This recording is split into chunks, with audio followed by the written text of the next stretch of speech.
ఇప్పుడైతే పెన్నోలానికి వచ్చేసాము.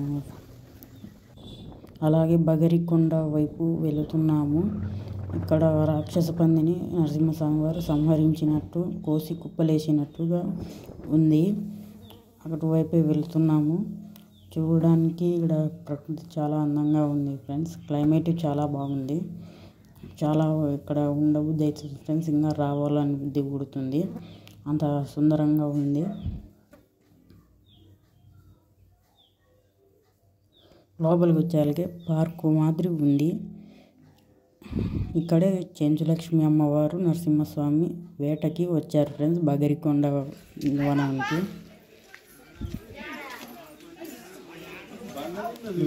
ఇదే ఫ్రెండ్స్ గవిలో కనిపిస్తుంది చెంచులక్ష్మి అమ్మవారు.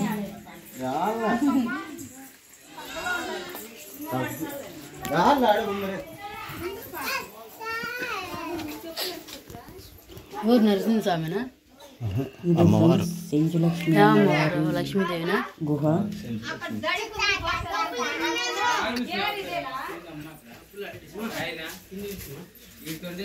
అలాగే రాక్షస పందిని చంపినట్టు స్థల పురాణం ప్రకారం ఆనవాళ్ళు బండరాత మీద చాలా బాగున్నాయి. స్వామివారు రాక్షస రూపంలో ఉన్న పందిని వేటాడిండేది ఇప్పుడు రియల్గా కళ్ళకు కట్టినట్టుగా అలాగే గుర్తులు అన్నీ ఉన్నాయి. చూద్దాం రండి ఫ్రెండ్స్.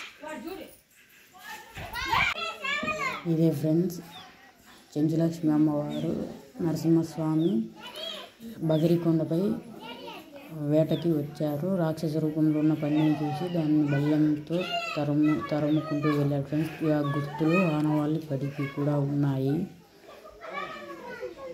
ముందుగా వనం పక్కన ఉన్న కోనేరు చూద్దాము. ఇదిగో ఫ్రెండ్స్ అదే కోనేరు.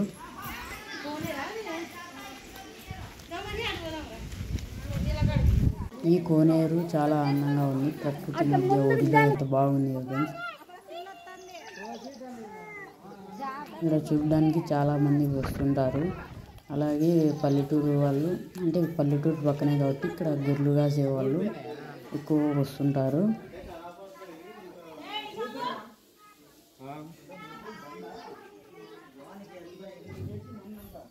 ఇక్కడ గుహ, ఇక్కడ వచ్చేసి అమ్మవారు ఉన్నారు ఫ్రెండ్స్.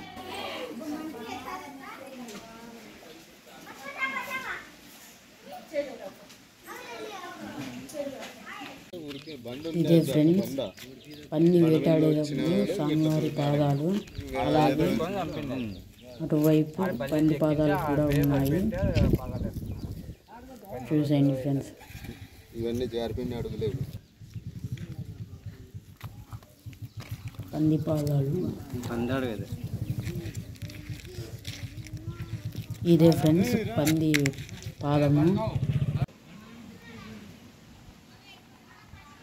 Hello hi friends. ఇది బొట్లు పెట్టారు కదా ఫ్రెండ్స్, అదే ఫ్రెండ్స్ పంది అడుగులు. ఇక్కడ నుంచి తిప్పుకుంటూ పోయాడు.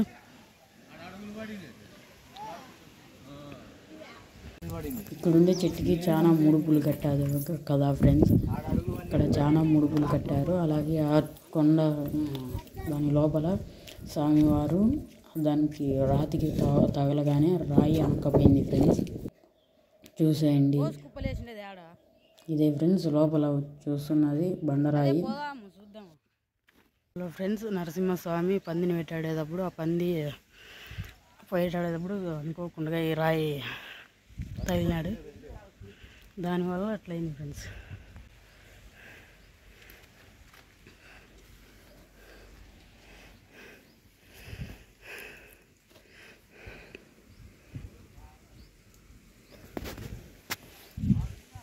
ఇది ఫ్రెండ్స్ రాక్షస పందిని వేటాడిండేది. ఆయన గుర్తులు అన్నీ ఉన్నాయి కదా ఫ్రెండ్స్, చూశారు కదా. ఇప్పుడు మనము పెన్నోలంలోకి స్వామివారి దర్శనం చేసుకున్నాం. పెన్నా నదిలో స్నానం చేస్తున్నాం. ఒకటి ఏమిటంటే పెన్నా నది పక్కనే ప్రవహిస్తుండడం వల్ల ఈ క్షేత్రానికి పెన్నోహబిలం అని పేరు వచ్చింది. ప్రకృతి అందాలు చూద్దామా. ఇప్పుడు పెన్నోహబిలం దేవస్థానం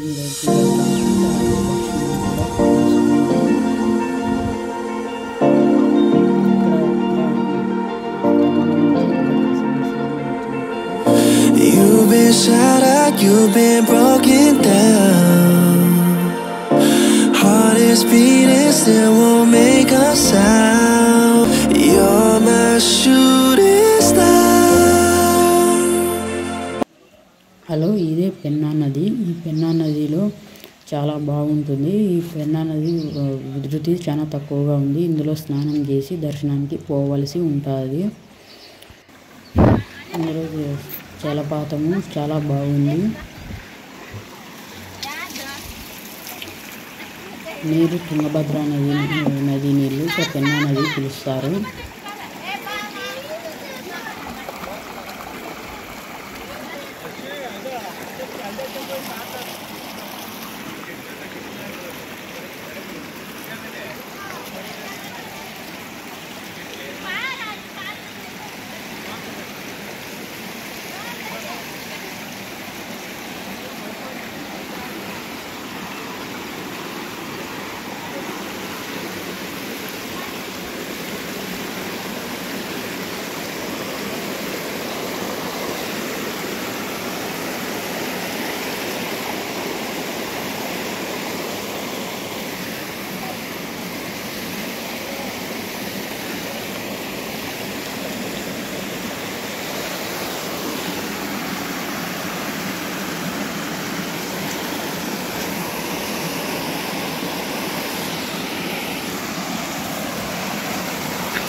చూశారు కదా ఫ్రెండ్స్, సెలయేరు పెన్నా నది అంటారు దానిని.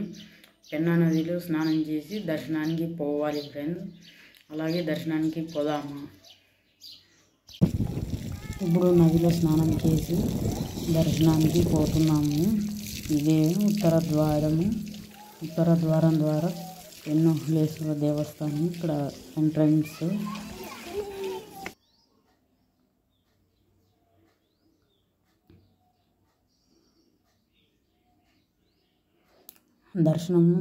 దర్శనం త్వరగా అయిపోతుంది. పెద్దగా భక్తులు ఎక్కువ ఏం రాలేదు, రష్ ఏం లేదు. తొందరగా అయిపోతుంది దర్శనం. చూసేయండి ఫ్రెండ్స్.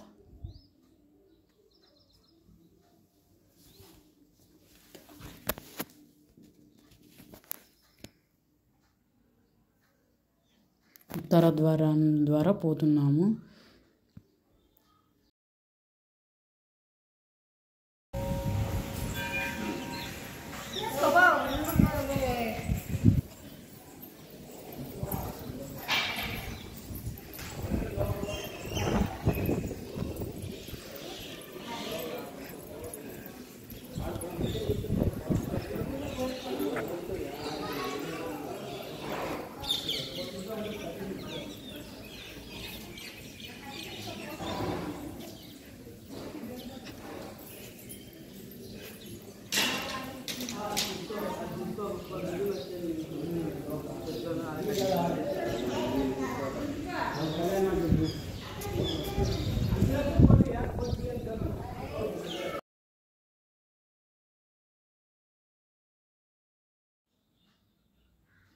మహావిష్ణువు దశావతారాలు చాలా బాగున్నాయి.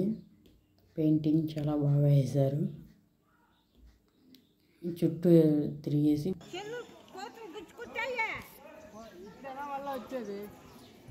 అట్లా ఆడ ఆ పక్క వచ్చేది.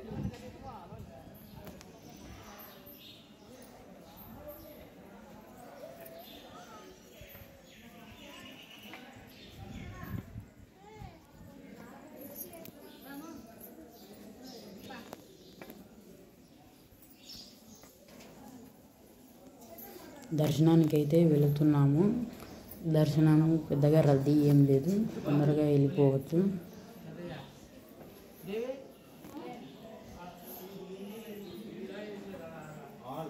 అదో ఫ్రెండ్స్ లోపల గర్భగుడిలో లక్ష్మీ నరసింహస్వామి విగ్రహం కనిపిస్తుంది, చూసేయండి.